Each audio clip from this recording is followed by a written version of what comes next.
कहानी की शुरुआत होती है और हम नासा के कुछ एस्ट्रोनॉट्स को देखते हैं जो मार्स की यानी मंगल ग्रह पर एसिडालिया प्लैनेटिया नाम की जगह पर कुछ रिसर्च कर रहे होते हैं। ये सभी एस्ट्रोनॉट वहाँ मिट्टी का सैंपल ले रहे होते हैं। तभी अचानक उन्हें सूचना मिलती है कि एक खतरनाक और विशाल तूफान बहुत तेजी से उनकी तरफ बढ़ रहा है। ये मैसेज देखते ही जॉनसन ने तुरंत कमांडर और बाकी टीम को हैब के अंदर बुला लिया, जहाँ उन्हें पता चला कि वह तूफान 8600 न्यूटन की बल से उनके MAV से टकराने वाला है। MAV यानी मार्स असेंट व्हीकल एक रॉकेट होता है जो एस्ट्रोनॉट्स को मंगल की सतह से उठाकर मंगल की ऑर्बिट में परिक्रमा कर रहे उनके स्पेसशिप तक पहुंचाता है। लेकिन इसके लिए MAV का सीधा खड़ा रहना बेहद जरूरी था। अगर MAV तूफान में पलट जाता तो वे सभी मंगल ग्रह पर हमेशा के लिए फंस कर रह जाते। मामला इतना गंभीर था कि सोचने के लिए वक्त बहुत कम था। इसलिए कमांडर ने तुरंत मिशन रद्द करने और पृथ्वी पर वापस लौटने का फैसला किया। इसके बाद वह अपनी टीम को अपने पीछे पीछे MAV की ओर लेकर बढ़ने लगी। लेकिन बदकिस्मती से तब तक तूफान अपना भयंकर रूप ले चुका था और हालात लगातार बद से बदतर होते जा रहे थे। कमांडर ने जैसे ही हैब का एयरलॉक खोला, उसी क्षण तेज तूफानी हवा का जोरदार झोंका अंदर घुस आया और उनके कदम डगमगा गए। लेकिन कमांडर ने किसी तरह खुद को संभाला और अपनी टीम को साथ लेकर MAV की ओर बढ़ने लगी। वे पांचों अंतरिक्ष यात्री अभी आधे रास्ते ही पहुंचे थे कि तभी मार्क वॉटनी नाम के एक एस्ट्रोनॉट से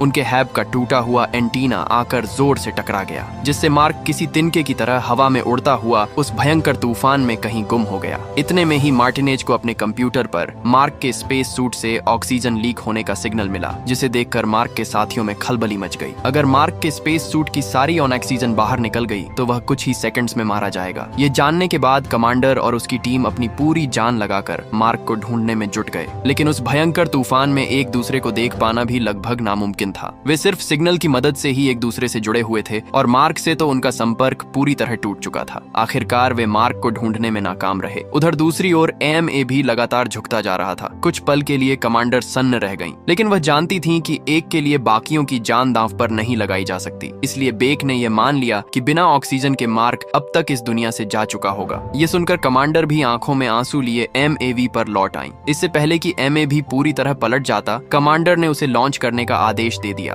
और वे सभी अपने दिल में मार्क की मौत का बोझ लिए पृथ्वी की ओर रवाना हो गए। लेकिन अगली सुबह जब मंगल ग्रह पर आया भयानक तूफान शांत हो जाता है, तब पता चलता है कि मार्क वॉटनी अभी भी जिंदा है। उस एंटीना का तार उसके सूट को चीरते हुए उसके शरीर के अंदर घुस गया था, लेकिन खून और उस तार ने मिलकर उसके सूट का प्रेशर स्थिर रखा और ऑक्सीजन को लीक होने से बचा लिया, जिसकी वजह से उसकी जान बच गई। जब उसकी आंख खुलती है तो वह खुद को हैब से बहुत दूर बिल्कुल अकेला पाता है। वह समझ गया था कि बाकी सभी तूफान से बचने के लिए यहाँ से कल रात ही निकल गए होंगे। मार्क ने उस रॉड को निकालने की बेवकूफी नहीं की, बल्कि उसे एंटीना डिश से अलग कर दिया और दर्द सहते हुए किसी तरह हैब तक पहुंच गया। हैब के अंदर हवा का दबाव सामान्य था। मार्क ने तुरंत अपना स्पेस सूट उतार कर फेंक दिया और एक झटके में उस रॉड को अपने पेट से खींचकर बाहर निकाल दिया। उसकी दर्दनाक चीख पूरे हैब में गूंज उठी, लेकिन एंटीना का एक छोटा टुकड़ा अब भी उसके पेट में फंसा हुआ था। मार्क ने फर्स्ट एड किट की मदद से किसी तरह उस टुकड़े को भी बाहर निकाला और स्टेपलर से अपने जख्म पर टांके लगा लिए। उस असहनीय दर्द ने मार्क के दिमाग को झकझोर कर रख दिया था। लेकिन यह तो बस शुरुआत थी। मार्क के लिए मुसीबतों का असली सिलसिला अब शुरू होने वाला था, क्योंकि वह मंगल ग्रह के बीहड़ रेगिस्तान में बिल्कुल अकेला फंस चुका था। जिस डिश से मार्क टकराया था वह कम्युनिकेशन सैटेलाइट डिश थी, जो अब पूरी तरह नष्ट हो चुकी थी। इस वजह से मार्क ना तो अपने साथियों से संपर्क कर सकता था और ना ही नासा से। और अगर किस्मत से उसका संपर्क नासा से हो भी जाता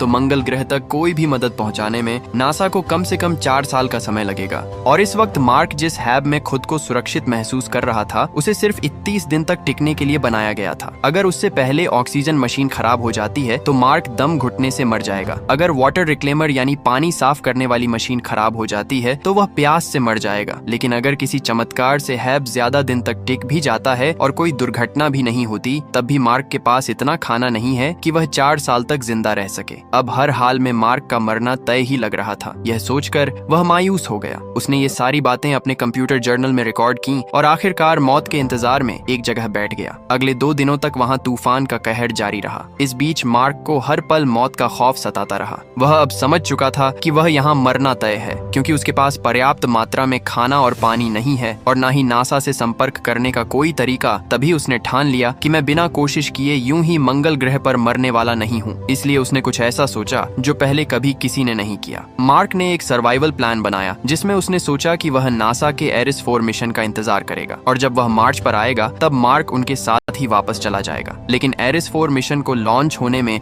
अभी 4 साल बाकी थे और इतने दिन तक जिंदा रहने के उसे खाना चाहिए, इसीलिए अपने पास मौजूद खाने की लिस्ट तैयार करने लगा। मार्क और उसके साथियों का खाना मिलाकर उसके पास केवल इतना ही खाना बचा था जिसे वह लगभग 1 साल तक ही चला सकता था, पर उसे तो 4 साल तक सरवाइव करना था। ये देखकर मार्क को कुछ समझ में नहीं आ रहा था कि अब करे तो करे क्या। तभी उसका नजर आलू पर जाता है और उसके दिमाग में एक आइडिया आता है। इसीलिए वह एक बड़ा फैसला लेता है कि वह मंगल ग्रह की इस बंजर जमीन पर खेती शुरू करेगा। उसके पास कुछ आलू उपलब्ध होते हैं और वह इन्हीं आलू को उगाने का प्लान बनाता है, लेकिन मिट्टी को उपजाऊ और फर्टाइल बनाने के लिए उसे ढेर सारे पानी की जरूरत पड़ने वाली है और मंगल ग्रह पर तो पानी का नमो निशान नहीं है। मार्क एक प्रोफेशनल बॉटनिस्ट है, इसीलिए उसे अच्छी तरह पता है कि फसल को उगाने के लिए किन किन चीजों की आवश्यकता पड़ती है। वह अब मंगल पर खेती शुरू करने की पूरी तैयारी में जुट जाता है। बॉटनी पहले एक जगह पर ढेर सारी मिट्टी इकट्ठी करता है और उसने उस जगह को खेत जैसी जमीन में बदल दिया। उस जमीन को उपजाऊ बनाने के लिए मार्क ह्यूमन वेस्ट यानी एस्ट्रोनॉट्स का मल ले आया, जिसकी बदबू बेहद खतरनाक थी, लेकिन मार्क ने उसे भी सहते हुए उससे खाद तैयार कर ली। फिर उसने आलूओं को 2 टुकड़ों में बांटा और उन्हें खाद के साथ जमीन में बो दिया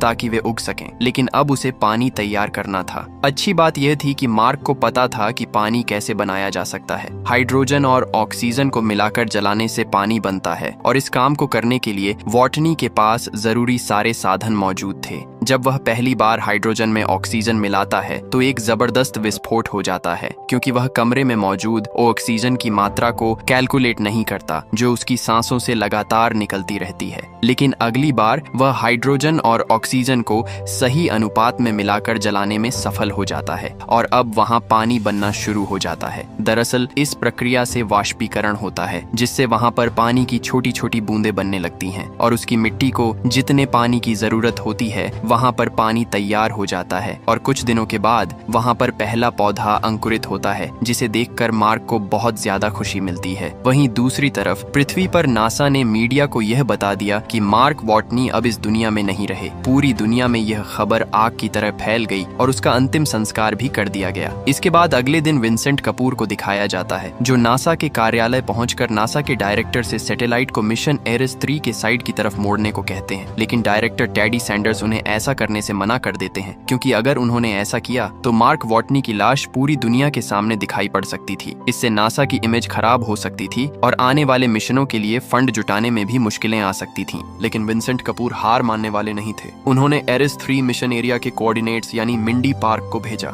मिंडी एक सैटेलाइट एक्सपर्ट है। जब सैटेलाइट कैमरा उनके बताए कोऑर्डिनेट्स की तरफ किया तो मिंडी हैरान रह गई। वह देखती है कि वहां पर उनके जो इक्विपमेंट थे वे एक जगह से दूसरी जगह शिफ्ट किए गए हैं, साथ ही रोवर भी अपनी जगह से हटा दिया गया था। यह देखकर उसे यकीन हो जाता है कि मार्क अभी भी जिंदा है। वह तुरंत मार्स प्रोग्राम के हेड विंसेंट कपूर को बुलाती है और पूरी हालत बताती है। विंसेंट कपूर यह जानकारी नासा के डायरेक्टर टेडी सैंडर्स को भी बता देते हैं। डायरेक्टर इसे यह कहकर टालने की कोशिश करते हैं कि शायद तूफान की वजह से ऐसा हुआ होगा, लेकिन विंसेंट कपूर उसे बताता है कि सोलर पैनल्स को भी साफ किया गया है। इसे देखकर डायरेक्टर को भी यकीन हो जाता है कि मार्क मरा नहीं है और अभी जिंदा है। ये खबर उन्हें उलझन में डाल देती है, क्योंकि मार्क वॉटनी की मौत की खबर पूरी दुनिया में फैल चुकी है और उसका अंतिम संस्कार भी हो चुका है। अब नासा किस मुंह से मीडिया के सामने यह कहेगा कि मार्क वॉटनी अभी भी जिंदा है? तब वे सभी लोग यह फैसला करते हैं कि इस खबर को मीडिया को बता देंगे, लेकिन हरमीस में पृथ्वी पर आ रहे बाकी क्रू को इसकी जानकारी नहीं दी जाएगी, ताकि ये सुनकर उन्हें दुख ना हो और वे इस गिल्ट में ना रहे कि उन्होंने मार्क को मंगल पर मरने के लिए अकेला छोड़ दिया है। उधर मार्क को अब मंगल ग्रह पर फंसे 70 दिन बीत चुके थे। अब तक उसने खाने और पानी का बंदोबस्त तो कर लिया था, पर अब उसे मंगल ग्रह से निकलने की प्लानिंग बनानी थी। मार्क को यह बात अच्छी तरह पता था कि नासा का अगला अरीज 4 मिशन अब से ठीक 4 साल बाद शियापरेली क्रिएटर पर लैंड करेगा, लेकिन समस्या यह थी कि उसकी वर्तमान लोकेशन से लगभग 3200 किलोमीटर की दूरी पर थी।